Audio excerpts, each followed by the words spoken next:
When a traveler in north-central Massachusetts takes the wrong fork at the junction of the Aylesbury Pike just beyond Dean's Corners, he comes upon a lonely and curious country. The ground gets higher, and the briar-bordered stone walls press closer and closer against the ruts of the dusty, curving road. The trees of the frequent forest belt seem too large, and the wild weeds, brambles, and grasses attain a luxuriance not often found in settled regions. At the same time, the planted fields appear singularly few and barren, while the sparsely scattered houses wear a surprisingly uniform aspect of age, squalor, and dilapidation. Without knowing why, one hesitates to ask directions from the gnarled, solitary figures spied now and then on crumbling doorsteps or on the sloping, rock-strewn meadows. Those figures are so silent and furtive that one feels somehow confronted by forbidden things, with which it would be better to have nothing to do. When a rise in the road brings the mountains in view above the deep woods, the feeling of strange uneasiness is increased. The summits are too rounded and symmetrical to give a sense of comfort and naturalness, and sometimes the sky silhouettes with especial clearness the queer circles of tall stone pillars with which most of them are crowned. Gorges and ravines of problematical depth intersect the way, and the crude wooden bridges always seem of dubious safety.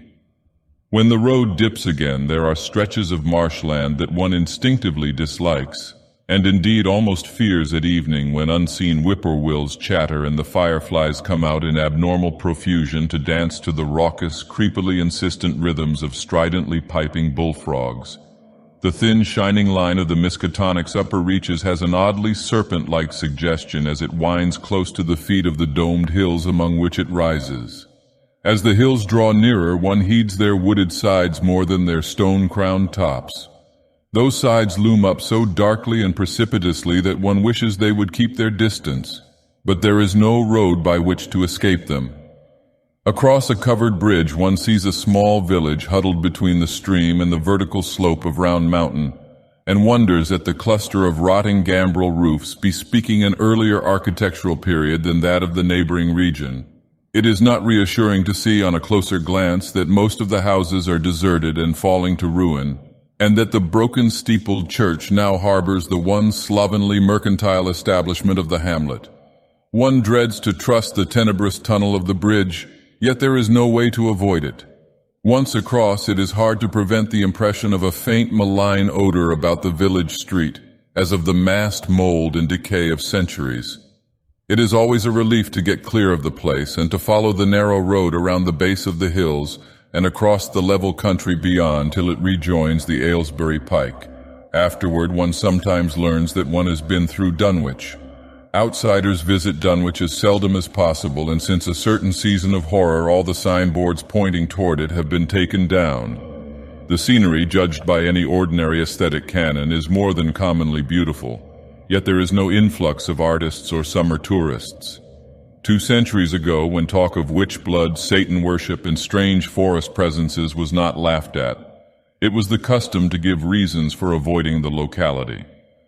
In our sensible age, since the Dunwich horror of 1928 was hushed up by those who had the town's and the world's welfare at heart, people shun it without knowing exactly why.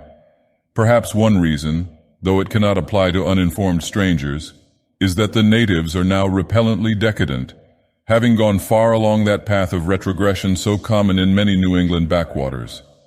They have come to form a race by themselves with the well-defined mental and physical stigmata of degeneracy and inbreeding. The average of their intelligence is woefully low, whilst their annals reek of overt viciousness and of half-hidden murders, incests, and deeds of almost unnameable violence and perversity. The old gentry, representing the 2 or 3 armigerous families which came from Salem in 1692, have kept somewhat above the general level of decay, though many branches are sunk into the sordid populace so deeply that only their names remain as a key to the origin they disgrace. Some of the Whateleys and Bishops still send their eldest sons to Harvard and Miskatonic, though those sons seldom return to the moldering gambrel roofs under which they and their ancestors were born. No one, even those who have the facts concerning the recent horror, can say just what is the matter with Dunwich, though old legends speak of unhallowed rites and conclaves of the Indians, amidst which they called forbidden shapes of shadow out of the great rounded hills, and made wild orgiastic prayers that were answered by loud crackings and rumblings from the ground below. In 1747, the Reverend Abijah Hoadley, newly come to the Congregational Church at Dunwich village, preached a memorable sermon on the close presence of Satan and his imps, in which he said, "It must be allowed that these blasphemies of an infernal train of demons are matters of too common knowledge to be denied. The cursed voices of Azazel and Buzzrael, of Beelzebub and Belial, being heard now from underground by above a score of credible witnesses now living.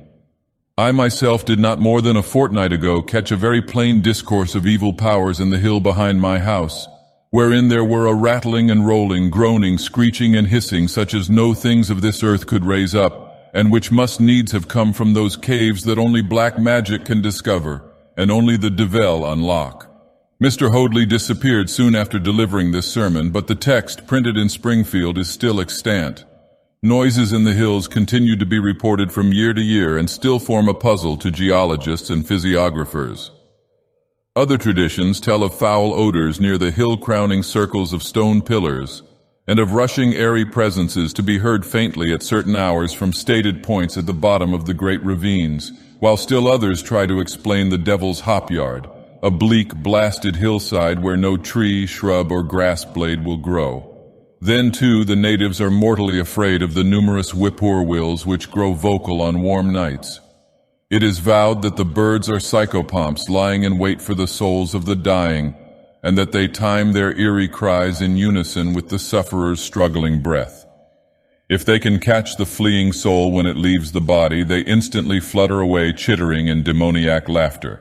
But if they fail, they subside gradually into a disappointed silence. These tales, of course, are obsolete and ridiculous, because they come down from very old times. Dunwich is indeed ridiculously old, older by far than any of the communities within 30 miles of it. South of the village one may still spy the cellar walls and chimney of the ancient Bishop House, which was built before 1700, whilst the ruins of the mill at the Falls, built in 1806, form the most modern piece of architecture to be seen. Industry did not flourish here, and the 19th century factory movement proved short-lived.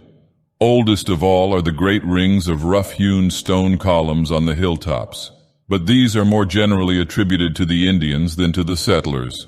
Deposits of skulls and bones found within these circles and around the sizable table-like rock on Sentinel Hill sustain the popular belief that such spots were once the burial places of the Pocumtucks, even though many ethnologists, disregarding the absurd improbability of such a theory, persist in believing the remains Caucasian. It was in the township of Dunwich, in a large and partly inhabited farmhouse set against a hillside 4 miles from the village and 1.5 miles from any other dwelling, that Wilbur Whately was born at 5 a.m. on Sunday, the 2nd of February, 1913. This date was recalled because it was Candlemas, which people in Dunwich curiously observe under another name, and because the noises in the hills had sounded and all the dogs of the countryside had barked persistently throughout the night before. Less worthy of notice was the fact that the mother was one of the decadent Whateleys, a somewhat deformed, unattractive albino woman of 35, living with an aged and half-insane father about whom the most frightful tales of wizardry had been whispered in his youth.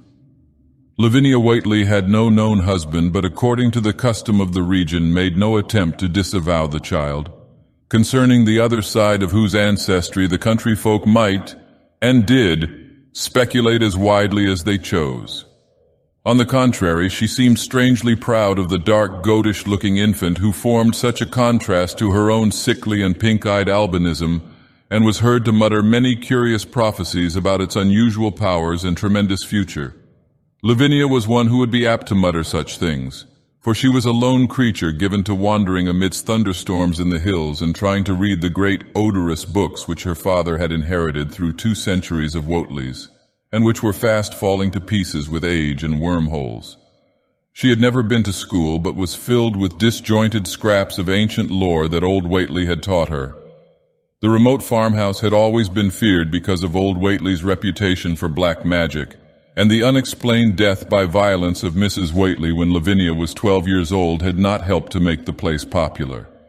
Isolated among strange influences, Lavinia was fond of wild and grandiose daydreams and singular occupations, nor was her leisure much taken up by household cares in a home from which all standards of order and cleanliness had long since disappeared. There was a hideous screaming which echoed above even the hill noises and the dogs barking on the night Wilbur was born, but no known doctor or midwife presided at his coming. Neighbors knew nothing of him till a week afterward, when old Whately drove his sleigh through the snow into Dunwich village and discoursed incoherently to the group of loungers at Osborne's general store. There seemed to be a change in the old man, an added element of furtiveness in the clouded brain which subtly transformed him from an object to a subject of fear, though he was not one to be perturbed by any common family event. Amidst it all, he showed some trace of the pride later noticed in his daughter, and what he said of the child's paternity was remembered by many of his hearers years afterward. "I don't care what folks think. If Lavany's boy looked like his P.A., he wouldn't look like nothing you expect. You needn't think the only folks is the folks hereabouts. Lavany's read some and has seed some things the most of you only tell about. I calculate her man is as good a husband as ye can find this side of Aylesbury, and ef ye knowed as much about the hills as I do, ye wouldn't ask no better church weddin' nor her'n.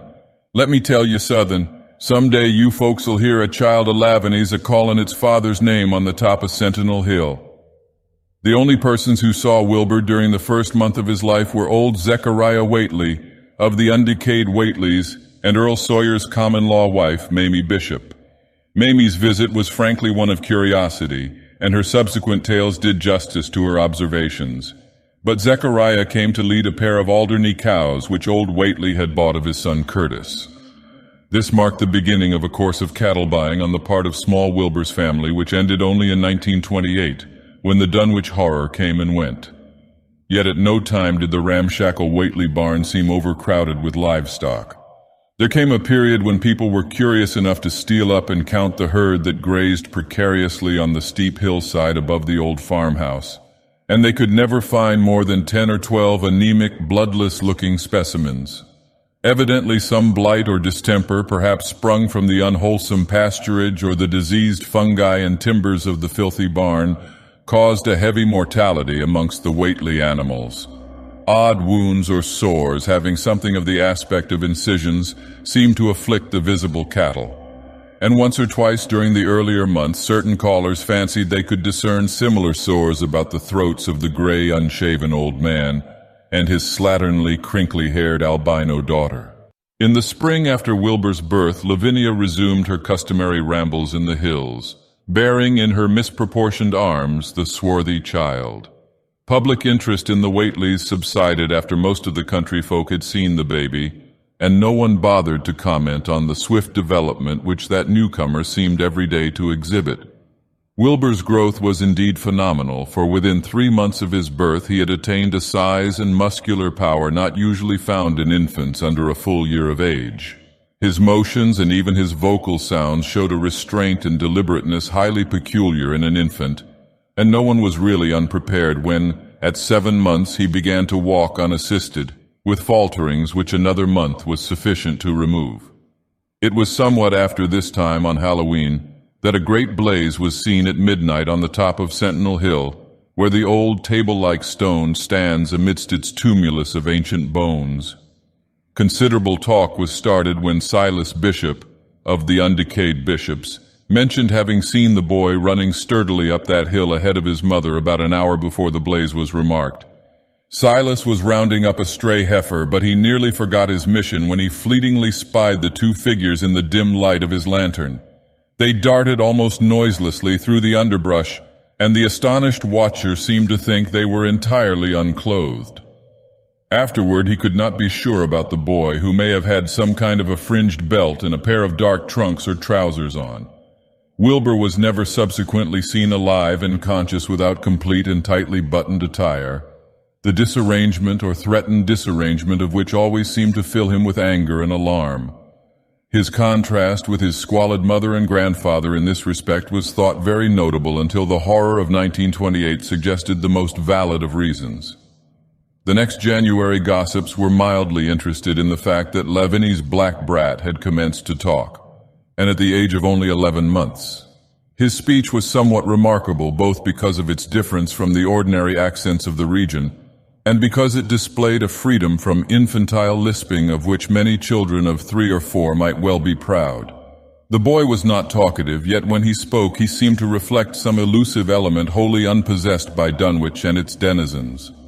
The strangeness did not reside in what he said, or even in the simple idioms he used, but seemed vaguely linked with his intonation or with the internal organs that produced the spoken sounds. His facial aspect, too, was remarkable for its maturity. For though he shared his mother's and grandfather's chinlessness, his firm and precociously shaped nose united with the expression of his large, dark, almost Latin eyes to give him an air of quasi-adulthood and well-nigh preternatural intelligence. He was, however, exceedingly ugly despite his appearance of brilliancy, there being something almost goatish or animalistic about his thick lips, large-pored, yellowish skin, coarse, crinkly hair, and oddly elongated ears. He was soon disliked even more decidedly than his mother and grandsire, and all conjectures about him were spiced with references to the bygone magic of old Whately, and how the hills once shook when he shrieked the dreadful name of Yog-Sothoth in the midst of a circle of stones with a great book open in his arms before him. Dogs abhorred the boy, and he was always obliged to take various defensive measures against their barking menace. Meanwhile, old Whately continued to buy cattle without measurably increasing the size of his herd. He also cut timber and began to repair the unused parts of his house, a spacious, peaked-roofed affair whose rear end was buried entirely in the rocky hillside, and whose 3 least-ruined ground-floor rooms had always been sufficient for himself and his daughter. There must have been prodigious reserves of strength in the old man to enable him to accomplish so much hard labor, and though he still babbled dementedly at times, his carpentry seemed to show the effects of sound calculation. It had already begun as soon as Wilbur was born, when one of the many tool sheds had been put suddenly in order, clapboarded and fitted with a stout fresh lock. Now, in restoring the abandoned upper story of the house, he was a no less thorough craftsman. His mania showed itself only in his tight boarding up of all the windows in the reclaimed section, though many declared that it was a crazy thing to bother with the reclamation at all. Less inexplicable was his fitting up of another downstairs room for his new grandson, a room which several callers saw, though no one was ever admitted to the closely boarded upper story. This chamber he lined with tall, firm shelving, along which he began gradually to arrange, in apparently careful order, all the rotting ancient books and parts of books which during his own day had been heaped promiscuously in odd corners of the various rooms. "I made some use of 'em," he would say as he tried to mend a torn black-letter page with paste prepared on the rusty kitchen stove. "But the boy's fittin' to make better use of 'em. He'd orter have 'em as well sot as he kin, for they're going to be all of his larnin'." When Wilbur was a year and 7 months old, in September of 1914, his size and accomplishments were almost alarming. He had grown as large as a child of 4 and was a fluent and incredibly intelligent talker. He ran freely about the fields and hills and accompanied his mother on all her wanderings. At home he would pore diligently over the queer pictures and charts in his grandfather's books, while old Whately would instruct and catechize him through long, hushed afternoons. By this time the restoration of the house was finished, and those who watched it wondered why one of the upper windows had been made into a solid plank door. It was a window in the rear of the east gable end, close against the hill, and no one could imagine why a cleated wooden runway was built up to it from the ground. About the period of this work's completion, people noticed that the old tool house, tightly locked and windowlessly clapboarded since Wilbur's birth, had been abandoned again. The door swung listlessly open, and when Earl Sawyer once stepped within after a cattle-selling call on old Whately, he was quite discomposed by the singular odor he encountered. Such a stench, he averred, as he had never before smelt in all his life except near the Indian circles on the hills, and which could not come from anything sane or of this earth. But then, the homes and sheds of Dunwich folk have never been remarkable for olfactory immaculateness. The following months were void of visible events, save that everyone swore to a slow but steady increase in the mysterious hill noises. On May Eve of 1915 there were tremors, which even the Aylesbury people felt, whilst the following Halloween produced an underground rumbling queerly synchronized with bursts of flame, them which Whately's doin's, from the summit of Sentinel Hill. Wilbur was growing up uncannily, so that he looked like a boy of 10 as he entered his 4th year. He read avidly by himself now, but talked much less than formerly. A settled taciturnity was absorbing him, and for the first time people began to speak specifically of the dawning look of evil in his goatish face. He would sometimes mutter an unfamiliar jargon and chant in bizarre rhythms which chilled the listener with a sense of unexplainable terror. The aversion displayed toward him by dogs had now become a matter of wide remark, and he was obliged to carry a pistol in order to traverse the countryside in safety. His occasional use of the weapon did not enhance his popularity amongst the owners of canine guardians. The few callers at the house would often find Lavinia alone on the ground floor while odd cries and footsteps resounded in the boarded-up 2nd story. She would never tell what her father and the boy were doing up there, though once she turned pale and displayed an abnormal degree of fear when a jocose fish peddler tried the locked door leading to the stairway. That peddler told the store loungers at Dunwich village that he thought he heard a horse stamping on that floor above. The loungers reflected, thinking of the door and runway, and of the cattle that so swiftly disappeared. Then they shuddered as they recalled tales of old Whately's youth, and of the strange things that are called out of the earth when a bullock is sacrificed at the proper time to certain heathen gods. It had for some time been noticed that dogs had begun to hate and fear the whole Whately place, as violently as they hated and feared young Wilbur personally. In 1917 the war came, and Squire Sawyer Whately, as chairman of the local draft board, had hard work finding a quota of young Dunwich men fit even to be sent to a development camp. The government, alarmed at such signs of wholesale regional decadence, sent several officers and medical experts to investigate, conducting a survey which New England newspaper readers may still recall.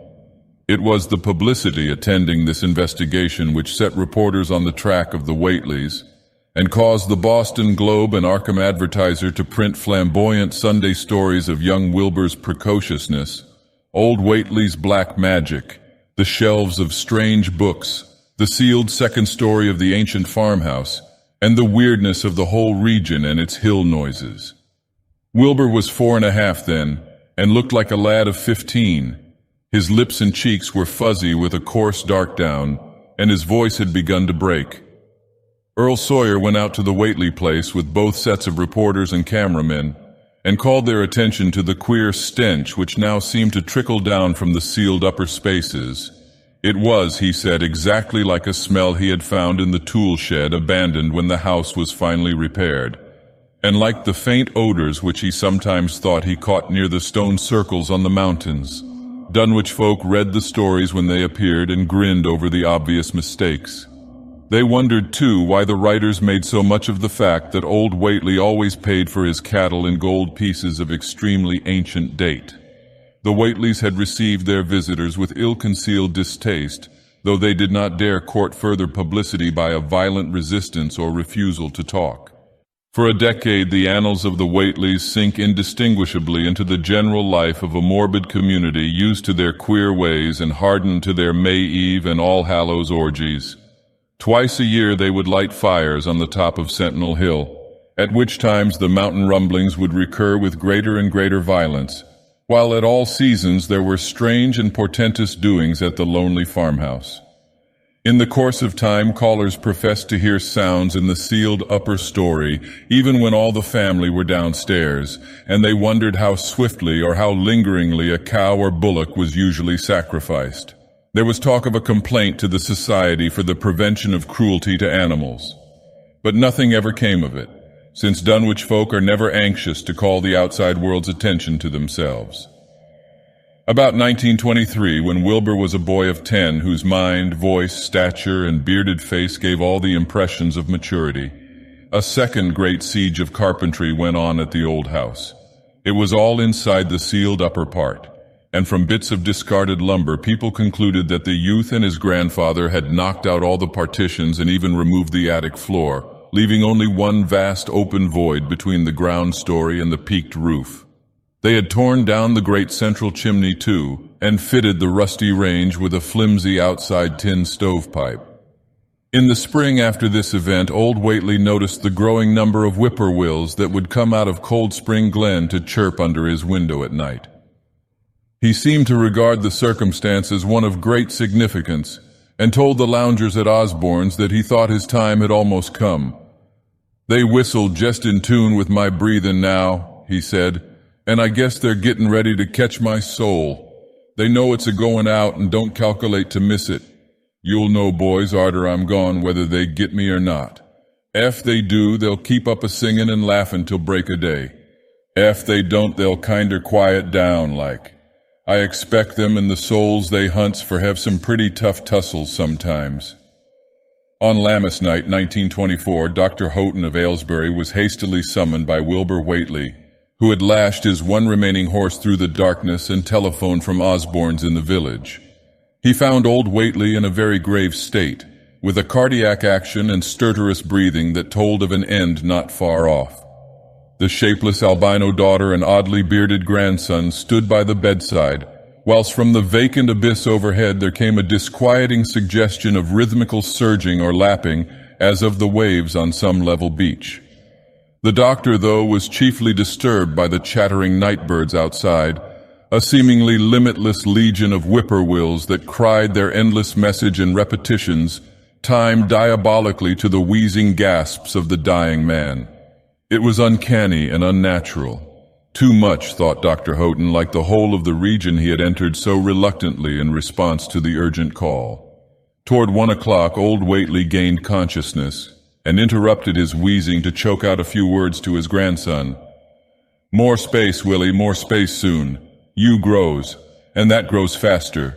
It'll be ready to sarve you soon, boy. Open up the gates to Yog Sothoth with the long chant that you'll find on page 751 of the complete edition, and then put a match to the prison. Fire from earth can't burn it nohow." He was obviously quite mad. After a pause, during which the flock of whippoorwills outside adjusted their cries to the altered tempo, while some indications of the strange hill noises came from afar off, he added another sentence or two. "Feed it regular, Willie, and mind the quantity, but don't let it grow too fast for the place, for ef it busts quarters or gets out afore ye opens to Yog Sothoth, it's all over and no use. Only them from beyond kin make it multiply and work. Only them, the old uns, as wants to come back." But speech gave place to gasps again, and Lavinia screamed at the way the whippoorwills followed the change.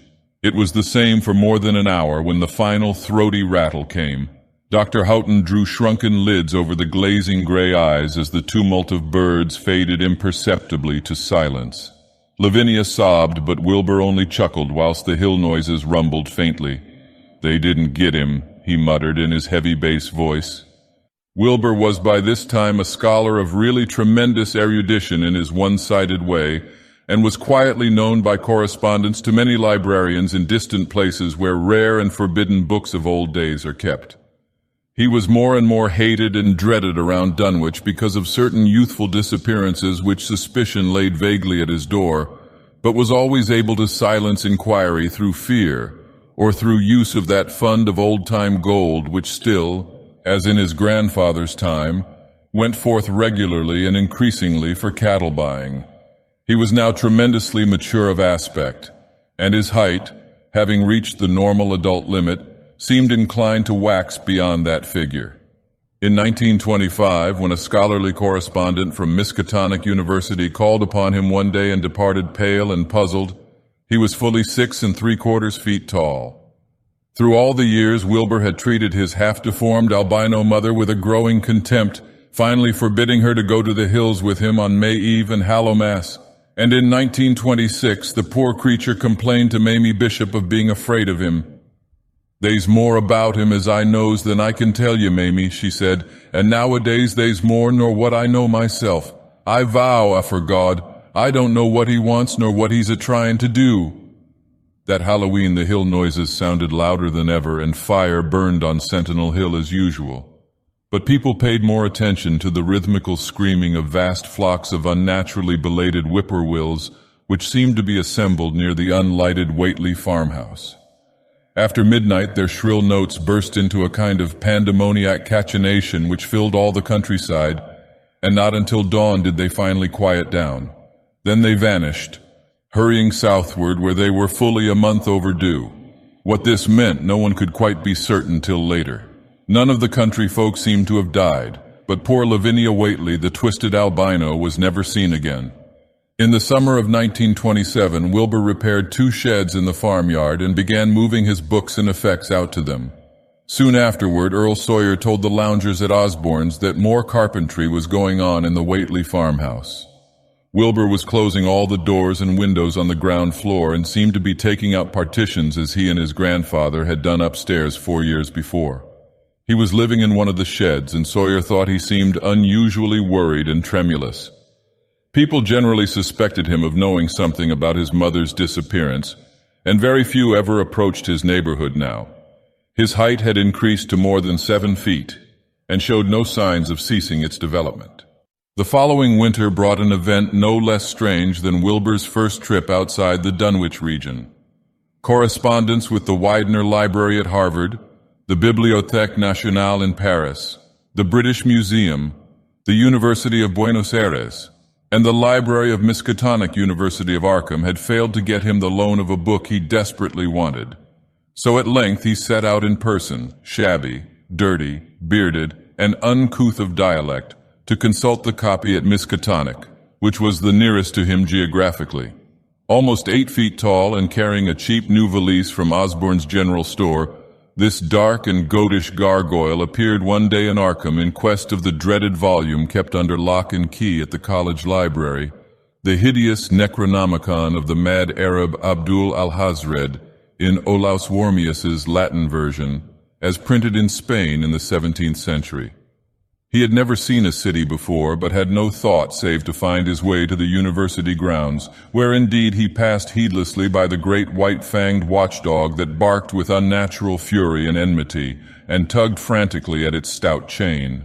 Wilbur had with him the priceless but imperfect copy of Dr. Dee's English version which his grandfather had bequeathed him, and upon receiving access to the Latin copy, he at once began to collate the 2 texts with the aim of discovering a certain passage which would have come on the 751st page of his own defective volume.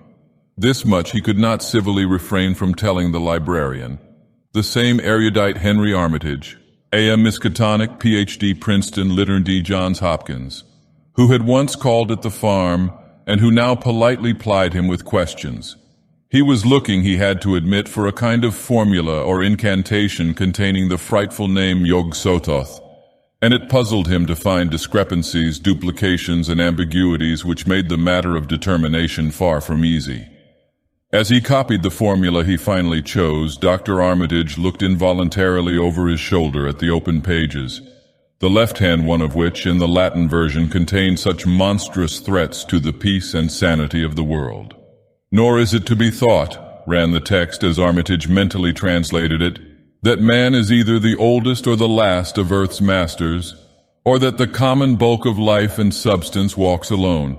The old ones were, the old ones are, and the old ones shall be. Not in the spaces we know, but between them they walk serene and primal, undimensioned and to us unseen. Yog-Sothoth knows the gate. Yog-Sothoth is the gate. Yog-Sothoth is the key and guardian of the gate. Past, present, future, all are one in Yog-Sothoth. He knows where the old ones broke through of old and where they shall break through again. He knows where they have trod earth's fields and where they still tread them, and why no one can behold them as they tread. By their smell can men sometimes know them near, but of their semblance can no man know, saving only in the features of those they have begotten on mankind. And of those are there many sorts, differing in likeness from man's truest eidolon to that shape without sight or substance which is them. They walk unseen and foul in lonely places where the words have been spoken and the rites howled through at their seasons. The wind gibbers with their voices and the earth mutters with their consciousness. They bend the forest and crush the city, yet may not forest or city behold the hand that smites. Dagoth in the cold waste hath known them, and what man knows Dagoth? The ice desert of the south and the sunken isles of ocean hold stones whereon their seal is engraven. But who hath seen the deep frozen city or the sealed tower long garlanded with seaweed and barnacles? Great Cthulhu is their cousin, yet can he spy them only dimly. Ea Shub-Niggurath, as a foulness shall ye know them. Their hand is at your throats, yet ye see them not, and their habitation is even one with your guarded threshold. Yog-Sothoth is the key to the gate whereby the spheres meet. Man rules now where they ruled once, they shall soon rule where man rules now. After summer is winter, and after winter summer. They wait patient and potent, for here shall they reign again. Dr. Armitage, associating what he was reading with what he had heard of Dunwich and its brooding presences, and of Wilbur Whateley and his dim, hideous aura that stretched from a dubious birth to a cloud of probable matricide, felt a wave of fright as tangible as a draught of the tomb's cold clamminess.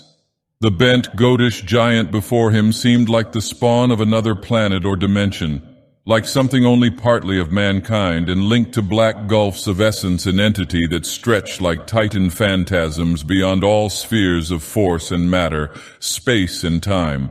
Presently Wilbur raised his head and began speaking in that strange, resonant fashion which hinted at sound-producing organs unlike the run of mankind's. "Mr. Armitage," he said, "I calculate I've got to take that book home. They's things in it I've got to try under sartain conditions that I can't get here, and you'd be a mortal sin to let a red tape rule hold me up. Let me take it along, sir, and I'll swore they won't nobody know the difference. I don't need to tell you I'll take good care of it. It won't me that put this D copy in the shape it is." He stopped as he saw firm denial on the librarian's face, and his own goatish features grew crafty. Armitage, half ready to tell him he might make a copy of what parts he needed, thought suddenly of the possible consequences and checked himself. There was too much responsibility in giving such a being the key to such blasphemous outer spheres. Whateley saw how things stood and tried to answer lightly. "Well, all right, if you feel that way about it. Maybe Harvard won't be so fussy as you be." And without saying more, he rose and strode out of the building, stooping at each doorway. Armitage heard the savage yelping of the great watchdog and studied Whateley's gorilla-like lope as he crossed the bit of campus visible from the window. He thought of the wild tales he had heard and recalled the old Sunday stories in the Advertiser. These things and the lore he had picked up from Dunwich rustics and villagers during his one visit there. Unseen things not of Earth, or at least not of tridimensional Earth, rushed fluted and horrible through New England's glens, and brooded obscenely on the mountain-tops. Of this he had long felt certain. Now he seemed to sense the close presence of some terrible part of the intruding horror, and to glimpse a hellish advance in the black dominion of the ancient and once passive nightmare. He locked away the Necronomicon with a shudder of disgust, but the room still reeked with an unholy and unidentifiable stench. "As a foulness shall ye know them," he quoted. Yes, the odor was the same as that which had sickened him at the Whateley farmhouse less than 3 years before. He thought of Wilbur, goatish and ominous once again, and laughed mockingly at the village rumors of his parentage. "Inbreeding," Armitage muttered half aloud to himself. "Great God, what simpletons! Show them Arthur Macon's great godpan and they'll think it a common Dunwich scandal. But what cursed shapeless influence on or off this three-dimensioned earth was Wilbur Whateley's father? Born on Candlemas, 9 months after May Eve of 1912, when the talk about the queer earth noises reached clear to Arkham. What walked on the mountains that May night? What rude-mess horror fastened itself on the world in half-human flesh and blood? During the ensuing weeks, Dr. Armitage set about to collect all possible data on Wilbur Whateley and the formless presences around Dunwich. He got in communication with Dr. Houghton of Aylesbury, who had attended old Whateley in his last illness, and found much to ponder over in the grandfather's last words as quoted by the physician. A visit to Dunwich village failed to bring out much that was new, but a close survey of the Necronomicon in those parts which Wilbur had sought so avidly seemed to supply new and terrible clues to the nature, methods, and desires of the strange evil so vaguely threatening this planet. Talks with several students of archaic lore in Boston and letters to many others elsewhere gave him a growing amazement which passed slowly through varied degrees of alarm to a state of really acute spiritual fear. As the summer drew on, he felt dimly that something ought to be done about the lurking terrors of the upper Miskatonic Valley, and about the monstrous being known to the human world as Wilbur Whately. The Dunwich horror itself came between Lammas and the equinox in 1928, and Dr. Armitage was among those who witnessed its monstrous prologue. He had heard meanwhile of Whately's grotesque trip to Cambridge and of his frantic efforts to borrow or copy from the Necronomicon at the Widener Library. Those efforts had been in vain, since Armitage had issued warnings of the keenest intensity to all librarians having charge of the dreaded volume. Wilbur had been shockingly nervous at Cambridge, anxious for the book, yet almost equally anxious to get home again, as if he feared the results of being away long. Early in August, the half-expected outcome developed, and in the small hours of the 3D, Dr. Armitage was awakened suddenly by the wild, fierce cries of the savage watchdog on the college campus. Deep and terrible, the snarling, half-mad growls and barks continued, always in mounting volume, but with hideously significant pauses. Then there rang out a scream from a wholly different throat, such a scream as roused half the sleepers of Arkham and haunted their dreams ever afterward, such a scream as could come from no being born of earth or wholly of earth. Armitage, hastening into some clothing and rushing across the street and lawn to the college buildings, saw that others were ahead of him, and heard the echoes of a burglar alarm still shrilling from the library. An open window showed black and gaping in the moonlight. What had come had indeed completed its entrance, for the barking and the screaming, now fast fading into a mixed low growling and moaning, proceeded unmistakably from within. Some instinct warned Armitage that what was taking place was not a thing for unfortified eyes to see, so he brushed back the crowd with authority as he unlocked the vestibule door. Among the others he saw Professor Warren Rice and Dr. Francis Morgan, men to whom he had told some of his conjectures and misgivings, and these two he motioned to accompany him inside. The inward sounds, except for a watchful droning whine from the dog, had by this time quite subsided, but Armitage now perceived with a sudden start that a loud chorus of whippoorwills among the shrubbery had commenced a damnably rhythmical piping, as if in unison with the last breaths of a dying man. The building was full of a frightful stench which Dr. Armitage knew too well, and the three men rushed across the hall to the small genealogical reading room whence the low whining came. For a second nobody dared to turn on the light, then Armitage summoned up his courage and snapped the switch. One of the three, it is not certain which, shrieked aloud at what sprawled before them among disordered tables and overturned chairs. Professor Rice declares that he wholly lost consciousness for an instant, though he did not stumble or fall. The thing that lay half bent on its side in a fetid pool of greenish-yellow ichor and tarry stickiness was almost 9 feet tall, and the dog had torn off all the clothing and some of the skin. It was not quite dead, but twitched silently and spasmodically while its chest heaved in monstrous unison with the mad piping of the expectant whippoorwills outside. Bits of shoe leather and fragments of apparel were scattered about the room, and just inside the window an empty canvas sack lay where it had evidently been thrown. Near the central desk a revolver had fallen, a dented but undischarged cartridge later explaining why it had not been fired. The thing itself, however, crowded out all other images at the time. It would be trite, and not wholly accurate to say that no human pen could describe it, but one may properly say that it could not be vividly visualized by anyone whose ideas of aspect and contour are too closely bound up with the common life forms of this planet and of the 3 known dimensions. It was partly human beyond a doubt, with very man-like hands and head, and the goatish, chinless face had the stamp of the Whateleys upon it. But the torso and lower parts of the body were teratologically fabulous, so that only generous clothing could ever have enabled it to walk on earth unchallenged or uneradicated. Above the waist it was semi-anthropomorphic, though its chest, where the dog's rending paws still rested watchfully, had the leathery, reticulated hide of a crocodile or alligator. The back was piebald with yellow and black, and dimly suggested the squamous covering of certain snakes. Below the waist, though, it was the worst, for here all human resemblance left off and sheer fantasy began. The skin was thickly covered with coarse black fur, and from the abdomen a score of long greenish-gray tentacles with red sucking mouths protruded limply. Their arrangement was odd, and seemed to follow the symmetries of some cosmic geometry unknown to Earth or the solar system. On each of the hips, deep set in a kind of pinkish ciliated orbit, was what seemed to be a rudimentary eye, whilst in lieu of a tail there depended a kind of trunk or feeler with purple annular markings, and with many evidences of being an undeveloped mouth or throat. The limbs, save for their black fur, roughly resembled the hind legs of prehistoric Earth's giant saurians and terminated in ridgy-veined pads that were neither hooves nor claws. When the thing breathed, its tail and tentacles rhythmically changed color, as if from some circulatory cause normal to the non-human side of its ancestry. In the tentacles, this was observable as a deepening of the greenish tinge, whilst in the tail it was manifest as a yellowish appearance which alternated with a sickly grayish-white in the spaces between the purple rings. Of genuine blood there was none, only the fetid greenish-yellow ichor which trickled along the painted floor beyond the radius of the stickiness, and left a curious discoloration behind it.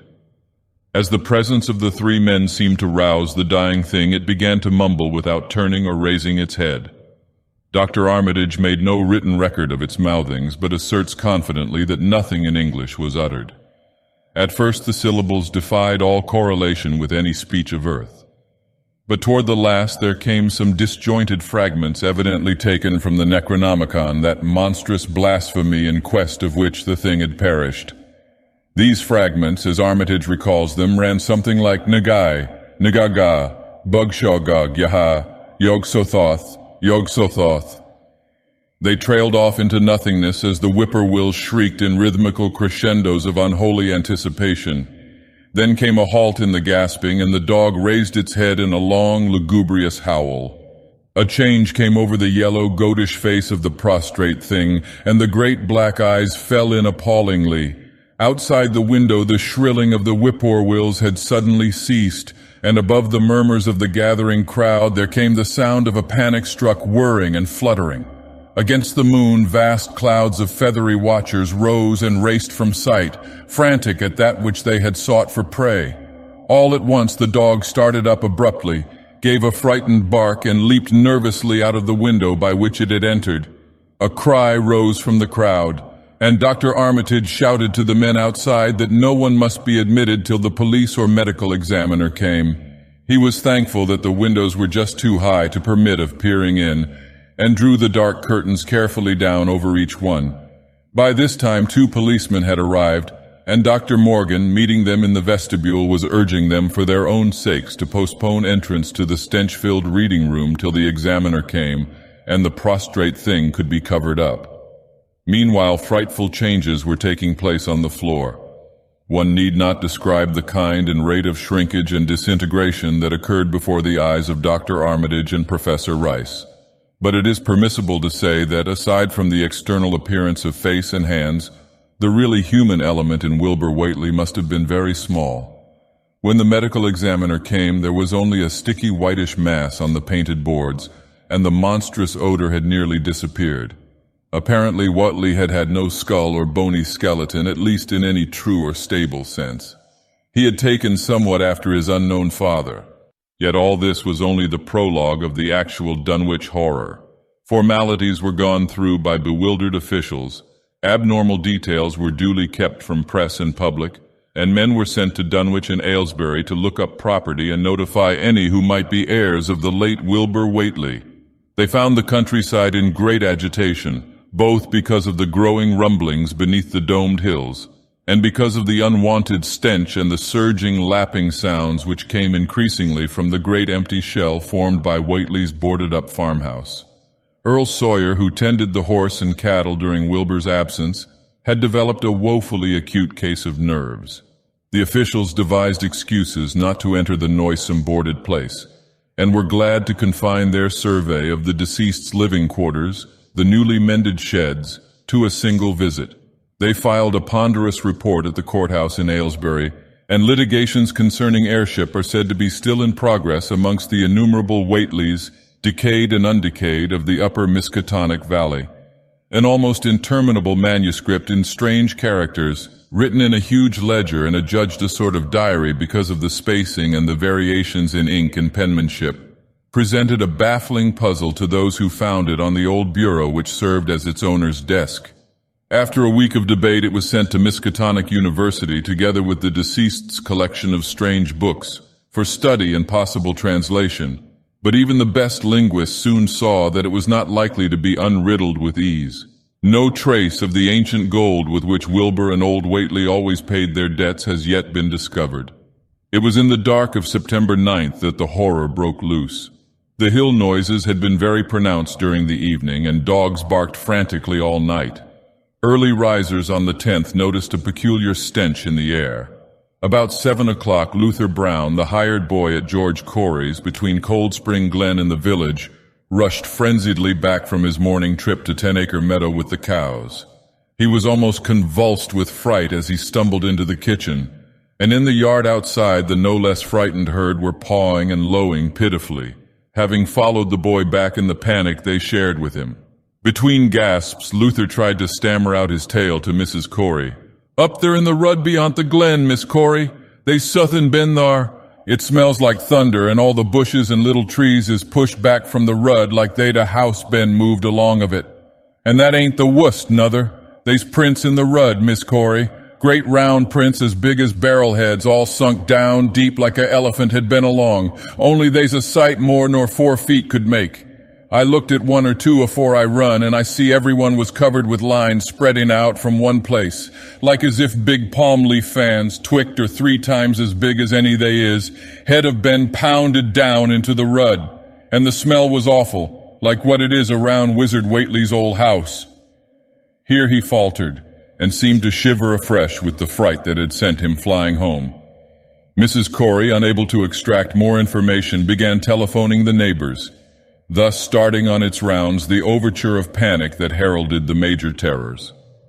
When she got Sally Sawyer, housekeeper at Seth Bishop's, the nearest place to Whately's, it became her turn to listen instead of transmit. For Sally's boy Chauncey, who slept poorly, had been up on the hill toward Whately's and had dashed back in terror after one look at the place, and at the pasturage where Mr. Bishop's cows had been left out all night. "Yes, Miss Corey," came Sally's tremulous voice over the party wire. "Chancey, he just come back a-postin' and couldn't half talk for bein' scairt. He says old Whately's house is all blowed up with the timbers scattered round like they'd been dynamite inside. Only the bottom floor ain't through, but is all covered with a kind of tar-like stuff that smells awful and drips down offen the ages onto the ground where the side timbers is blown away. And they's awful kinder marks in the yard, too. Great round marks, bigger round than a hogshead, and all sticky with stuff like is on the blowed-up house. Chancey, he says they leads off into the medders, where a great swath wider'n a barn is matted down, and all the stun walls tumbled every which way wherever it goes. And he says he, Miss Corey, as how he sought to look for Seth's cows, frighted easy he was, and found 'em in the upper pasture nigh the Devil's Hop Yard in an awful shape. Half on 'em's clean gone, and nigh half of them that's left is sucked most dry of blood, with sores on 'em like they's been on Whately's cattle ever since Laviny's black brat was born. Seth, he's gone out now to look at 'em, though I'll vow he won't keer to get very nigh Wizard Whately's. Chancey didn't look careful to see where the big matted down swath led arter it left the pasturage, but he says he thinks it pinted towards the Glen Rud to the village. I tell ye, Miss Corey, they's suthin' abroad as hadn't orter be abroad, and I for one think that Black Wilbur Whately, as come to the bad eend he desarved, is at the bottom of the breedin' of it. He wa'n't all human hisself, I allus says to everybody, and I think he and old Whately must a raised suthin' in that there nailed-up house as ain't even so human as he was. They's allus been unseen things around Dunwich, livin' things, as ain't human and ain't good for human folks. The ground was a-talkin' last night, and towards mornin' Chancey he heard the whippoorwill so loud in Cold Spring Glen he couldn't sleep none. Then he thought he heard another faint-like sound over towards Wizard Whately's, a kind of rippin' or tearin' of wood like some big box or crate was bein' opened fur off. What with this and that, he didn't get to sleep at all till sunup. and no sooner was he up this morning, but he's got to go over to Whately's and see what's the matter. He see enough, I tell you, Miss Corey. This don't mean no good, and I think as all the men folks ought to get up a party and do suthin'. I know suthin' awful's about and feel my time is nigh, though only God knows just what it is. Did your Luther take account of where them big tracks led to? No? Well, Miss Corey, ef they was on the Glen Rud this side of the Glen, and ain't got to your house yet, I calculate they must go into the Glen itself. They would do that. Ayala says Cold Spring Glen ain't no healthy nor decent place. The whippoorwills and fireflies there never did act like they was creators of God, and they's them as says ye can hear strange things a-rushin' and a-talkin' in the air down there ef ye stand in the right place, atween the rock falls and Bear's Den. By that noon, fully 3/4 of the men and boys of Dunwich were trooping over the roads and meadows between the new-made Whately ruins and Cold Spring Glen, examining in horror the vast, monstrous prints, the maimed bishop cattle, the strange, noisome wreck of the farmhouse, and the bruised, matted vegetation of the fields and roadsides. Whatever had burst loose upon the world had assuredly gone down into the great sinister ravine. For all the trees on the banks were bent and broken, and a great avenue had been gouged in the precipice-hanging underbrush. It was as though a house launched by an avalanche had slid down through the tangled growths of the almost vertical slope. From below no sound came, but only a distant, undefinable feeder, and it is not to be wondered at that the men preferred to stay on the edge and argue, rather than descend and beard the unknown cyclopean horror in its lair. 3 dogs that were with the party had barked furiously at first, but seemed cowed and reluctant when near the glen. Someone telephoned the news to the Aylesbury Transcript, but the editor, accustomed to wild tales from Dunwich, did no more than concoct a humorous paragraph about it, an item soon afterward reproduced by the Associated Press. That night everyone went home, and every house and barn was barricaded as stoutly as possible. Needless to say, no cattle were allowed to remain in open pasturage. About 2 a.m, a frightful stench and the savage barking of the dogs awakened the household at Elmer Fry's on the eastern edge of Cold Spring Glen, and all agreed that they could hear a sort of muffled swishing or lapping sound from somewhere outside. Mrs. Fry proposed telephoning the neighbors, and Elmer was about to agree when the noise of splintering wood burst in upon their deliberations. It came apparently from the barn, and was quickly followed by a hideous screaming and stamping amongst the cattle. The dogs slavered and crouched close to the feet of the fear-numbed family. Fry lit a lantern through force of habit, but knew it would be death to go out into that black farmyard. The children and the womenfolk whimpered, kept from screaming by some obscure vestigial instinct of defense which told them their lives depended on silence. At last the noise of the cattle subsided to a pitiful moaning, and a great snapping, crashing, and crackling ensued. The Frys, huddled together in the sitting room, did not dare to move until the last echoes died away far down in Cold Spring Glen. Then, amidst the dismal moans from the stable and the demoniac piping of late whippoorwills in the glen, Selina Fry tottered to the telephone and spread what news she could of the second phase of the horror. The next day all the countryside was in a panic, and cowed, uncommunicative groups came and went where the fiendish thing had occurred. 2 titan swaths of destruction stretched from the glen to the Fry farmyard. Monstrous prints covered the bare patches of ground, and one side of the old red barn had completely caved in. Of the cattle, only a quarter could be found and identified. Some of these were in curious fragments, and all that survived had to be shot. Earl Sawyer suggested that help be asked from Aylesbury or Arkham, but others maintained it would be of no use. Old Zebulon Whately, of a branch that hovered about halfway between soundness and decadence, made darkly wild suggestions about rites that ought to be practiced on the hilltops. He came of a line where tradition ran strong, and his memories of chantings in the great stone circles were not altogether connected with Wilbur and his grandfather. Darkness fell upon a stricken countryside too passive to organize for real defense. In a few cases, closely related families would band together and watch in the gloom under one roof, but in general there was only a repetition of the barricading of the night before, and a futile, ineffective gesture of loading muskets and setting pitchforks handily about.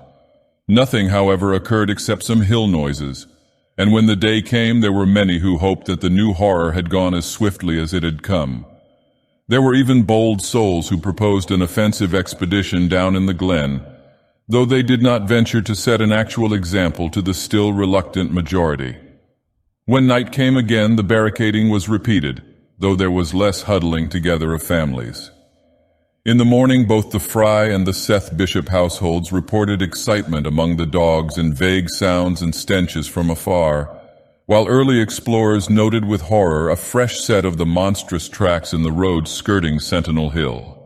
As before, the sides of the road showed a bruising indicative of the blasphemously stupendous bulk of the horror, whilst the conformation of the tracks seemed to argue a passage in two directions, as if the moving mountain had come from Cold Spring Glen and returned to it along the same path.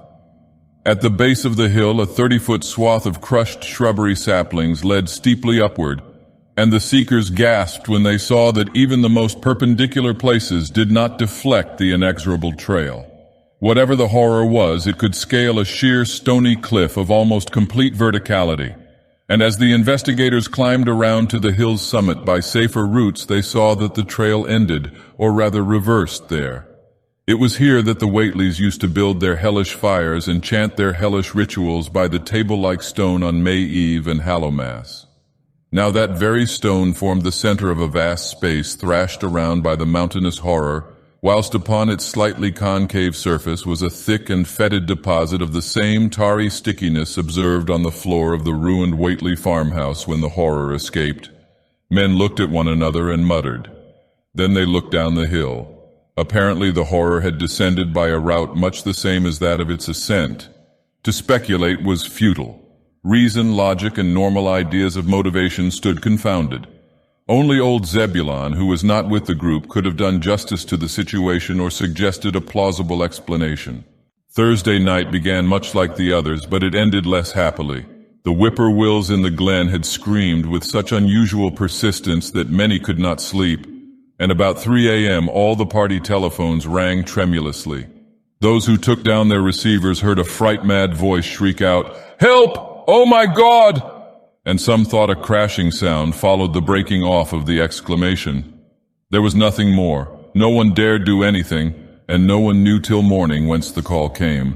Then those who had heard it called everyone on the line and found that only the Frys did not reply.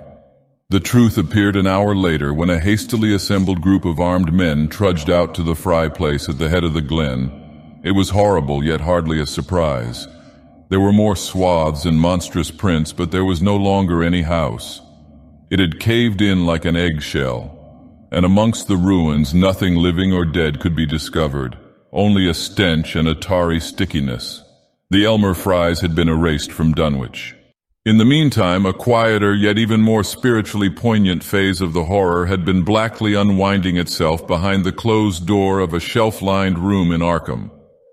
The curious manuscript record or diary of Wilbur Whateley, delivered to Miskatonic University for translation, had caused much worry and bafflement among the experts in languages both ancient and modern. Its very alphabet notwithstanding a general resemblance to the heavily shaded Arabic used in Mesopotamia, being absolutely unknown to any available authority. The final conclusion of the linguists was that the text represented an artificial alphabet, giving the effect of a cipher, though none of the usual methods of cryptographic solution seemed to furnish any clue, even when applied on the basis of every tongue the writer might conceivably have used. The ancient books taken from Whateley's quarters, while absorbingly interesting and in several cases promising to open up new and terrible lines of research among philosophers and men of science, were of no assistance whatever in this matter. One of them, a heavy tome with an iron clasp, was in another unknown alphabet, this one of a very different cast, and resembling Sanskrit more than anything else. The old ledger was at length given wholly into the charge of Dr. Armitage, both because of his peculiar interest in the Whateley matter, and because of his wide linguistic learning and skill in the mystical formulae of antiquity and the Middle Ages. Armitage had an idea that the alphabet might be something esoterically used by certain forbidden cults which have come down from old times, and which have inherited many forms and traditions from the wizards of the Saracenic world. That question, however, he did not deem vital, since it would be unnecessary to know the origin of the symbols if, as he suspected, they were used as a cipher in a modern language. It was his belief that, considering the great amount of text involved, the writer would scarcely have wished the trouble of using another speech than his own, save perhaps in certain special formulae and incantations. Accordingly, he attacked the manuscript with the preliminary assumption that the bulk of it was in English. Dr. Armitage knew from the repeated failures of his colleagues that the riddle was a deep and complex one, and that no simple mode of solution could merit even a trial. All through late August, he fortified himself with the massed lore of cryptography, drawing upon the fullest resources of his own library and waiting night after night amidst the arcana of Trithemius's Polygraphia, Giambattista Porta's De Furtivis Literarum Notis, De Visionaires Trait des Chiffres, Falconer's Cryptomenesis Patafacta, Davies's and Thickness's 18th century treatises, and such fairly modern authorities as Blair, von Martin, and Kluber's Cryptographic. He interspersed his study of the books with attacks on the manuscript itself, and in time became convinced that he had to deal with one of those subtlest and most ingenious of cryptograms, in which many separate lists of corresponding letters are arranged like the multiplication table, and the message built up with arbitrary keywords known only to the initiated. The older authorities seemed rather more helpful than the newer ones, and Armitage concluded that the code of the manuscript was one of great antiquity, no doubt handed down through a long line of mystical experimenters. Several times he seemed near daylight, only to be set back by some unforeseen obstacle. Then, as September approached, the clouds began to clear. Certain letters, as used in certain parts of the manuscript, emerged definitely and unmistakably, and it became obvious that the text was indeed in English. On the evening of September 2nd, the last major barrier gave way, and Dr. Armitage read for the first time a continuous passage of Wilbur Whately's Annals. It was in truth a diary, as all had thought, and it was couched in a style clearly showing the mixed occult erudition and general illiteracy of the strange being who wrote it. Almost the first long passage that Armitage deciphered, an entry dated November 26, 1916, proved highly startling and disquieting. It was written, he remembered, by a child of 3.5 who looked like a lad of 12 or 13. Today learned the Aklo for the Sabaoth, it ran, which did not like it being answerable from the hill and not from the air. That upstairs more ahead of me than I had thought it would be, and is not like to have much earth brain. Shot Elam Hutchins' collie Jack when he went to bite me, and Elam says he would kill me if he dashed. I guess he won't. Grandfather kept me saying the dough formula last night, and I think I saw the inner city at the 2 magnetic poles. I shall go to those poles when the earth is cleared off if I can't break through with the Dohna formula when I commit it. They from the air told me at Sabbat that it will be years before I can clear off the earth. And I guess Grandfather will be dead then, so I shall have to learn all the angles of the planes and all the formulas between the Yair and the Nungar. They from outside will help, but they cannot take body without human blood. That upstairs looks it will have the right cast. I can see it a little when I make the Voorish sign or blow the powder of Ibn Ghazi at it, and it is near like them at May Eve on the hill. The other face may wear off some. I wonder how I shall look when the earth is cleared and there are no earth beings on it. He that came with the Aklo Sabaoth said I may be transfigured, there being much of outside to work on. Morning found Dr. Armitage in a cold sweat of terror and a frenzy of wakeful concentration. He had not left the manuscript all night, but sat at his table under the electric light, turning page after page with shaking hands as fast as he could decipher the cryptic text. He had nervously telephoned his wife he would not be home, and when she brought him a breakfast from the house, he could scarcely dispose of a mouthful. All that day he read on, now and then halted maddeningly as a reapplication of the complex key became necessary. Lunch and dinner were brought him, but he ate only the smallest fraction of either. Toward the middle of the next night he drowsed off in his chair, but soon woke out of a tangle of nightmares almost as hideous as the truths and menaces to man's existence that he had uncovered. On the morning of September 4th, Professor Rice and Dr. Morgan insisted on seeing him for a while and departed trembling and ashen gray. That evening he went to bed but slept only fitfully. Wednesday, the next day, he was back at the manuscript and began to take copious notes both from the current sections and from those he had already deciphered. In the small hours of that night he slept a little in an easy chair in his office, but was at the manuscript again before dawn. Sometime before noon his physician, Dr. Hartwell, called to see him and insisted that he cease work. He refused, intimating that it was of the most vital importance for him to complete the reading of the diary, and promising an explanation in due course of time. That evening, just as twilight fell, he finished his terrible perusal and sank back exhausted. His wife, bringing his dinner, found him in a half-comatose state, but he was conscious enough to warn her off with a sharp cry when he saw her eyes wander toward the notes he had taken. Weakly rising, he gathered up the scribbled papers and sealed them all in a great envelope, which he immediately placed in his inside coat pocket. He had sufficient strength to get home, but was so clearly in need of medical aid that Dr. Hartwell was summoned at once. As the doctor put him to bed, he could only mutter over and over again, "But what in God's name can we do?" Dr. Armitage slept, but was partly delirious the next day. He made no explanations to Hartwell, but in his calmer moments spoke of the imperative need of a long conference with Rice and Morgan. His wilder wanderings were very startling indeed, including frantic appeals that something in a boarded-up farmhouse be destroyed, and fantastic references to some plan for the extirpation of the entire human race and all animal and vegetable life from the earth by some terrible elder race of beings from another dimension. He would shout that the world was in danger since the elder things wished to strip it and drag it away from the solar system and cosmos of matter into some other plane or phase of entity from which it had once fallen, vigintillions of eons ago. At other times he would call for the dreaded Necronomicon and the Demonolatreia of Remigius, in which he seemed hopeful of finding some formula to check the peril he conjured up. Stop them, he would shout. "Those Whateleys meant to let them in, and the worst of all is left. Tell Rice and Morgan we must do something. It's a blind business, but I know how to make the powder. It hasn't been fed since the 2nd of August, when Wilbur came here to his death, and at that rate..." But Armitage had a sound physique despite his 73 years and slept off his disorder that night without developing any real fever. He woke late Friday, clear of head, though sober, with a gnawing fear and tremendous sense of responsibility.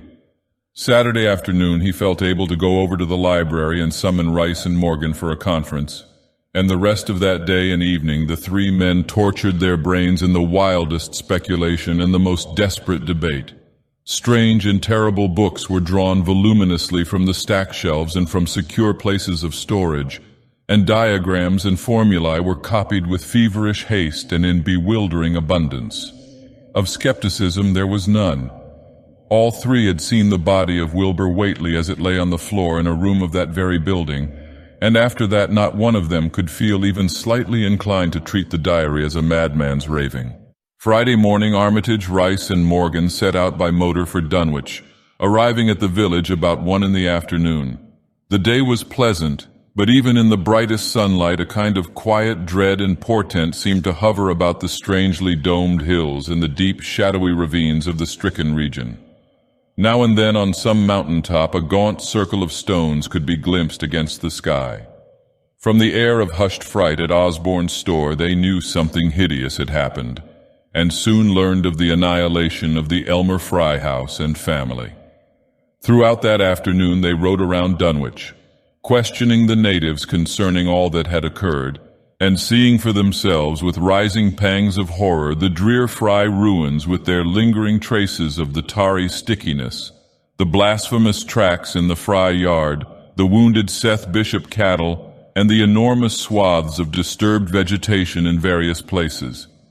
The trail up and down Sentinel Hill seemed to Armitage of almost cataclysmic significance, and he looked long at the sinister altar-like stone on the summit.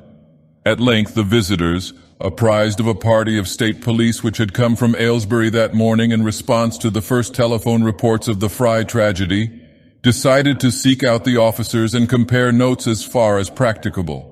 This, however, they found more easily planned than performed, since no sign of the party could be found in any direction. There had been 5 of them in a car, but now the car stood empty near the ruins in the Fry yard. The natives, all of whom had talked with the policeman, seemed at first as perplexed as Armitage and his companions. Then old Sam Hutchins thought of something and turned pale, nudging Fred Farr and pointing to the dank, deep hollow that yawned close by. "God," he gasped, "I'd tell them not to go down into the glen, and I never thought nobody'd do it with them tracks and that smell and the whippoorwills a-screechin' down there in the dark of noonday." A cold shudder ran through natives and visitors alike, and every ear seemed strained in a kind of instinctive, unconscious listening. Armitage, now that he had actually come upon the horror in its monstrous work, trembled with the responsibility he felt to be his. Night would soon fall, and it was then that the mountainous blasphemy lumbered upon its eldritch course. Negotium perambulans in tenebris. The old librarian rehearsed the formulae he had memorized and clutched the paper containing the alternative one he had not memorized. He saw that his electric flashlight was in working order. Rice, beside him, took from a valise a metal sprayer of the sort used in combating insects, whilst Morgan uncased the big game rifle on which he relied despite his colleagues' warnings that no material weapon would be of help. Armitage, having read the hideous diary, knew painfully well what kind of a manifestation to expect, but he did not add to the fright of the Dunwich people by giving any hints or clues. He hoped that it might be conquered without any revelation to the world of the monstrous thing it had escaped. As the shadows gathered, the natives commenced to disperse homeward, anxious to bar themselves indoors despite the present evidence that all human locks and bolts were useless before a force that could bend trees and crush houses when it chose. They shook their heads at the visitors' plan to stand guard at the Fry ruins near the glen, and as they left had little expectancy of ever seeing the watchers again. There were rumblings under the hills that night, and the whippoorwills piped threateningly. Once in a while a wind sweeping up out of Cold Spring Glen would bring a touch of ineffable fetor to the heavy night air, such a fetor as all three of the watchers had smelled once before, when they stood above a dying thing that had passed for 15 years and a half as a human being. But the looked-for terror did not appear. Whatever was down there in the glen was biding its time, and Armitage told his colleagues it would be suicidal to try to attack it in the dark. Morning came wanly, and the night sounds ceased. It was a gray, bleak day with now and then a drizzle of rain, and heavier clouds seemed to be piling themselves up beyond the hills to the northwest. The men from Arkham were undecided what to do, seeking shelter from the increasing rainfall beneath one of the few undestroyed Fry outbuildings. They debated the wisdom of waiting, or of taking the aggressive and going down into the glen in quest of their nameless, monstrous quarry. The downpour waxed in heaviness, and distant peals of thunder sounded from far horizons. Sheet lightning shimmered, and then a forky bolt flashed near at hand as if descending into the accursed glen itself. The sky grew very dark, and the watchers hoped that the storm would prove a short, sharp one followed by clear weather. It was still gruesomely dark when not much over an hour later a confused babble of voices sounded down the road. Another moment brought to view a frightened group of more than a dozen men running, shouting, and even whimpering hysterically. Someone in the lead began sobbing out words, and the Arkham men started violently when those words developed a coherent form. "Oh, my God, the voice choked out. "It's a-goin' again, and this time by day. It's a-out and a-movin' this very minute, and only the Lord knows when it'll be on us all." The speaker panted into silence, but another took up his message. "Nigh on a hour ago, Zeb Whately here heard the phone a-ringin', and it was Miss Corey, George's wife, that lives down by the junction. She says the hired boy Luther was out drivin' in the cows from the storm arter the big bolt, when he see all the trees a-bendin' at the mouth of the glen, opposite side to this, and smelt the same awful smell like he smelt when he found the big tracks last Monday morning. And he says they was a swishin', lappin' sound, more nor what the bendin' trees and bushes could make, and all on a sudden the trees along the rud begun to get pushed one side, and they was a awful stompin' and splashin' in the mud. But mind ye, Luther, he didn't see nothin' at all, only just the bendin' trees and underbrush. Then fur ahead where Bishop's Brook goes under the rud, he heard a awful creakin' and strainin' on the bridge, and says he could tell the sound of wood a-startin' to crack and split. And all the whiles he never see a thing, only them trees and bushes a-bendin'. and when the swishing sound got very fur off, on the rud towards Wizard Whately's and Sentinel Hill, Luther he had the guts to step up where he'd heard it first and look at the ground. It was all mud and water, and the sky was dark, and the rain was wiping out all tracks about as fast as could be. But beginning at the glen mouth where the trees had moved, they was still some of them awful prints big as barrels like he seen Monday. At this point, the first excited speaker interrupted. "But that ain't the trouble now, that was only the start. Zeb here was calling folks up and everybody was a-listening in when a call from Seth Bishop's cut in. His housekeeper Sally was carrying on fit to kill. She just seed the trees a-bending beside the rud and says they was a kind of mushy sound like a elephant puffin' and treadin', a-headin' for the house. Then she up and spoke sudden of a fearful smell and says her boy Chancey was a-screamin' as how it was just like what he smelt up to the Whately ruins Monday morning. And the dogs was all barkin' and whinin' awful. And then she let out a terrible yell and says the shed down the rud had just caved in like the storm he'd blowed it over. Only the wind wa'n't strong enough to do that. Everybody was a-listening and we could hear lots of folks on the wire a-gaspin'. All to once Sally she yelled again and says the front yard picket fence he'd just crumbled up, though they wa'n't no sign of what done it. Then everybody on the line could hear Chancey and old Seth Bishop a-yellin' too. And Sally was shrieking out that suthin' heavy had struck the house. Not lightnin' nor nothin', but suthin' heavy agin the front, that kept a-launchin' itself agin and agin, though you couldn't see nothin' out the front winders. And then, lines of fright deepened on every face, and Armitage, shaken as he was, had barely poise enough to prompt the speaker. And then, Sally, she yelled out, "Oh help, the house is a-cavin' in." And on the wire we could hear a terrible crashin' and a hull flock of screamin', just like when Elmer Fry's place was took, only wuss. The man paused, and another of the crowd spoke. "That's all, not a sound nor squeak over the phone arter that. Just still like.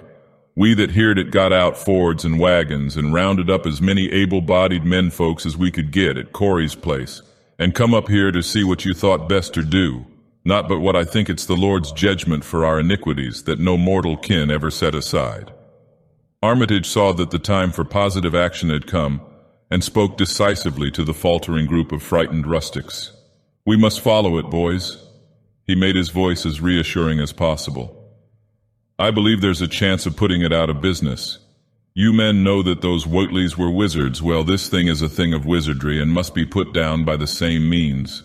I've seen Wilbur Whately's diary and read some of the strange old books he used to read, and I think I know the right kind of spell to recite to make the thing fade away. Of course one can't be sure, but we can always take a chance. It's invisible, I knew it would be.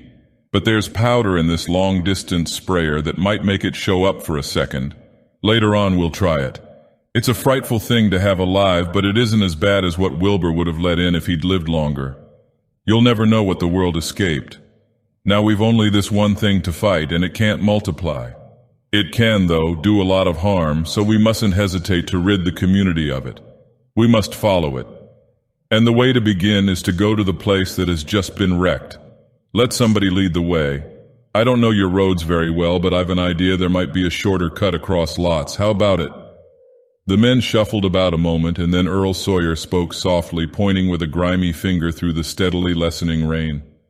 "I guess you can get to Seth Bishop's quickest by cutting across the lower meadow here, wading the brook at the low place, and climbing through Carrier's mowing and the timber lot beyond. That comes out on the upper rud mighty nigh Seth's, a leetle t'other side." Armitage, with Rice and Morgan, started to walk in the direction indicated, and most of the natives followed slowly. The sky was growing lighter, and there were signs that the storm had worn itself away. When Armitage inadvertently took a wrong direction, Joe Osborne warned him and walked ahead to show the right one. Courage and confidence were mounting, though the twilight of the almost perpendicular wooded hill which lay towards the end of their shortcut, and among whose fantastic ancient trees they had to scramble as if up a ladder, put these qualities to a severe test. At length they emerged on a muddy road to find the sun coming out. They were a little beyond the Seth Bishop place, but bent trees and hideously unmistakable tracks showed what had passed by. Only a few moments were consumed in surveying the ruins just round the bend, It was the Fry incident all over again, and nothing dead or living was found in either of the collapsed shells which had been the Bishop house and barn. No one cared to remain there amidst the stench and tarry stickiness, but all turned instinctively to the line of horrible prints leading on towards the wrecked Whately farmhouse and the altar-crowned slopes of Sentinel Hill. As the men passed the site of Wilbur Whately's abode, they shuddered visibly and seemed again to mix hesitancy with their zeal. It was no joke tracking down something as big as a house that one could not see, but that had all the vicious malevolence of a demon. Opposite the base of Sentinel Hill, the tracks left the road, and there was a fresh bending and matting visible along the broad swath marking the monster's former route to and from the summit. Armitage produced a pocket telescope of considerable power and scanned the steep green side of the hill. Then he handed the instrument to Morgan, whose sight was keener. After a moment of gazing, Morgan cried out sharply, passing the glass to Earl Sawyer and indicating a certain spot on the slope with his finger. Sawyer, as clumsy as most non-users of optical devices are, fumbled a while, but eventually focused the lenses with Armitage's aid. When he did so, his cry was less restrained than Morgan's had been. "God almighty, the grass and bushes is a-movin'. It's a-goin' up slow like creepin' up to the top this minute, heaven only knows what fur." Then the germ of panic seemed to spread among the seekers. It was one thing to chase the nameless entity, but quite another to find it. Spells might be all right, but suppose they weren't? Voices began questioning Armitage about what he knew of the thing, and no reply seemed quite to satisfy. Everyone seemed to feel himself in close proximity to phases of nature and of being utterly forbidden, and wholly outside the sane experience of mankind. In the end, the three men from Arkham, old, white-bearded Dr. Armitage, stocky, iron-gray Professor Rice, and lean, youngish Dr. Morgan, ascended the mountain alone. After much patient instruction regarding its focusing and use, they left the telescope with the frightened group that remained in the road, and as they climbed, they were watched closely by those among whom the glass was passed around. It was hard going, and Armitage had to be helped more than once. High above the toiling group, the great swath trembled as its hellish maker repassed with snail-like deliberateness. Then it was obvious that the pursuers were gaining. Curtis Whately, of the undecayed branch, was holding the telescope when the Arkham party detoured radically from the swath. He told the crowd that the men were evidently trying to get to a subordinate peak which overlooked the swath at a point considerably ahead of where the shrubbery was now bending.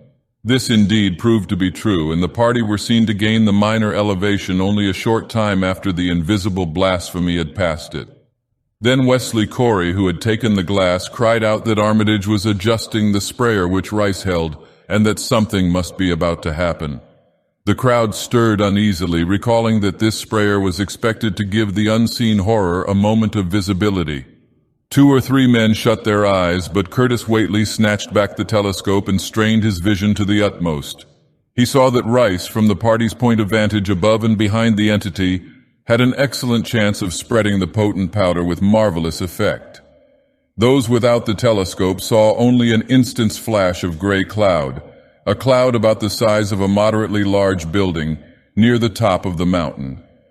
Curtis, who had held the instrument, dropped it with a piercing shriek into the ankle-deep mud of the road. He reeled and would have crumpled to the ground had not 2 or 3 others seized and steadied him. All he could do was moan half inaudibly, "Oh, great God, that..." There was a pandemonium of questioning, and only Henry Wheeler thought to rescue the fallen telescope and wipe it clean of mud. Curtis was past all coherence, and even isolated replies were almost too much for him. "Bigger'n a barn, all made of squirmin' ropes. Hull thing sorta shaped like a hen's egg, bigger'n anything, with dozens of legs like hogs' heads that half shut up when they step. Nothing solid about it, all like jelly and made of separate wrigglin' ropes pushed close together. Great bulgin' eyes all over it. 10 or 20 mouths or trunks a-stickin' out all along the sides, big as stovepipes, and all a-tossin' and openin' and shuttin', all gray with kinder blue or purple rings, and God in heaven, that half-face on top." This final memory, whatever it was, proved too much for poor Curtis, and he collapsed completely before he could say more. Fred Farr and Will Hutchins carried him to the roadside and laid him on the damp grass. Henry Wheeler, trembling, turned the rescued telescope on the mountain to see what he might. Through the lenses were discernible three tiny figures, apparently running toward the summit as fast as the steep incline allowed. Only these, nothing more. Then everyone noticed a strangely unseasonable noise in the deep valley behind, and even in the underbrush of Sentinel Hill itself. It was the piping of unnumbered whippoorwills, and in their shrill chorus there seemed to lurk a note of tense and evil expectancy. Earl Sawyer now took the telescope and reported the three figures as standing on the topmost ridge, virtually level with the altar stone, but at a considerable distance from it. One figure, he said, seemed to be raising its hands above its head at rhythmic intervals, and as Sawyer mentioned the circumstance, the crowd seemed to hear a faint, half-musical sound from the distance, as if a loud chant were accompanying the gestures. The weird silhouette on that remote peak must have been a spectacle of infinite grotesqueness and impressiveness, but no observer was in a mood for aesthetic appreciation. "I guess he's saying the spell," whispered Wheeler as he snatched back the telescope. The whippoorwills were piping wildly, and in a singularly curious, irregular rhythm quite unlike that of the visible ritual. Suddenly the sunshine seemed to lessen without the intervention of any discernible cloud. It was a very peculiar phenomenon and was plainly marked by all. A rumbling sound seemed brewing beneath the hills, mixed strangely with a concordant rumbling which clearly came from the sky. Lightning flashed aloft, and the wondering crowd looked in vain for the portents of storm. The chanting of the men from Arkham now became unmistakable, and Wheeler saw through the glass that they were all raising their arms in the rhythmic incantation. From some farmhouse far away came the frantic barking of dogs. The change in the quality of the daylight increased, and the crowd gazed about the horizon in wonder. A purplish darkness, born of nothing more than a spectral deepening of the sky's blue, pressed down upon the rumbling hills. Then the lightning flashed again, somewhat brighter than before, and the crowd fancied that it had showed a certain mistiness around the altar stone on the distant height. No one, however, had been using the telescope at that instant. The whippoorwills continued their irregular pulsation, and the men of Dunwich braced themselves tensely against some imponderable menace with which the atmosphere seemed surcharged. Without warning came those deep, cracked, raucous vocal sounds which will never leave the memory of the stricken group who heard them. Not from any human throat were they born, for the organs of man can yield no such acoustic perversions. Rather would one have said they came from the pit itself, had not their source been so unmistakably the altar stone on the peak. It is almost erroneous to call them sounds at all, since so much of their ghastly infra-bass timbre spoke to dim seats of consciousness and terror far subtler than the ear. Yet one must do so, since their form was indisputably, though vaguely, that of half-articulate words. They were loud, loud as the rumblings and the thunder above which they echoed, yet did they come from no visible being. And because imagination might suggest a conjectural source in the world of non-visible beings, the huddled crowd at the mountain's base huddled still closer and winced as if in expectation of a blow. "Ignai, Ignai, Thfalt Kungha, Yog Sothoth," rang the hideous croaking out of space. "Yibthink, he, Nagurtl." The speaking impulse seemed to falter here, as if some frightful psychic struggle were going on. Henry Wheeler strained his eye at the telescope, but saw only the three grotesquely silhouetted human figures on the peak, all moving their arms furiously in strange gestures as their incantation drew near its culmination. From what black wells of acherontic fear or feeling, from what unplumbed gulfs of extra-cosmic consciousness or obscure, long-latent heredity were those half-articulate thunder-croakings drawn? Presently they began to gather renewed force and coherence as they grew in stark, utter, ultimate frenzy. Ha, hiya, help, Father, Yog Sothoth. But that was all. The pallid group in the road, still reeling at the indisputably English syllables that had poured thickly and thunderously down from the frantic vacancy beside that shocking altar stone, were never to hear such syllables again. Instead, they jumped violently at the terrific report which seemed to rend the hills, the deafening cataclysmic peal whose source, be it inner earth or sky, no hearer was ever able to place. A single lightning bolt shot from the purple zenith to the altar stone, and a great tidal wave of viewless force and indescribable stench swept down from the hill to all the countryside. Trees, grass, and underbrush were whipped into a fury, and the frightened crowd at the mountain's base, weakened by the lethal fetor that seemed about to asphyxiate them, were almost hurled off their feet. Dogs howled from the distance, green grass and foliage wilted to a curious, sickly yellow-gray, and over field and forest were scattered the bodies of dead whippoorwills.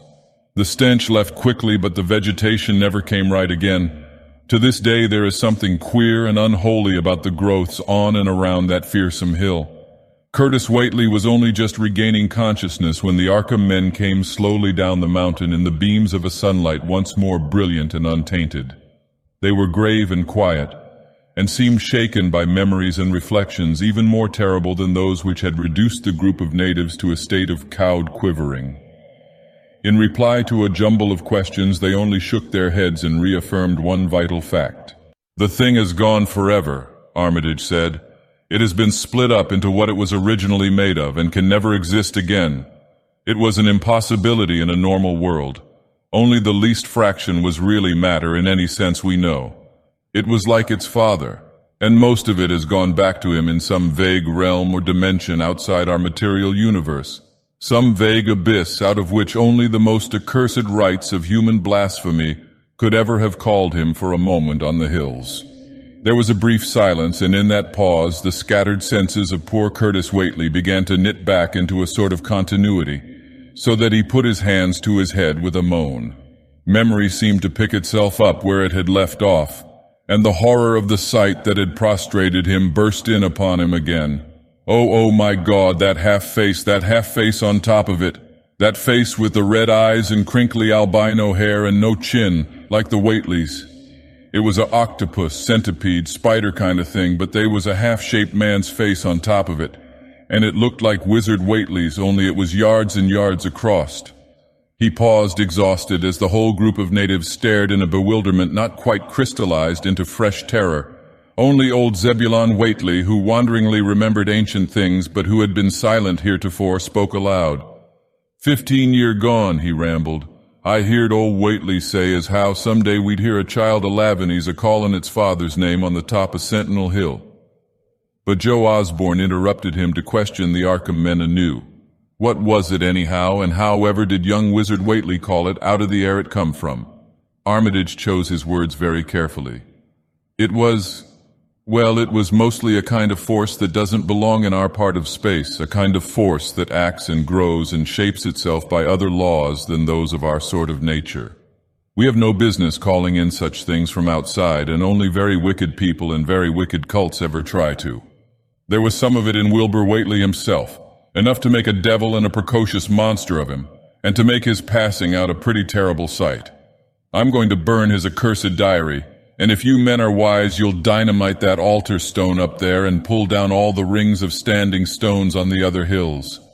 Things like that brought down the beings those Whateleys were so fond of, the beings they were going to let in tangibly to wipe out the human race and drag the earth off to some nameless place for some nameless purpose. But as to this thing we've just sent back, the Whateleys raised it for a terrible part in the doings that were to come. It grew fast and big from the same reason that Wilbur grew fast and big, but it beat him because it had a greater share of the outsideness in it. You needn't ask how Wilbur called it out of the air.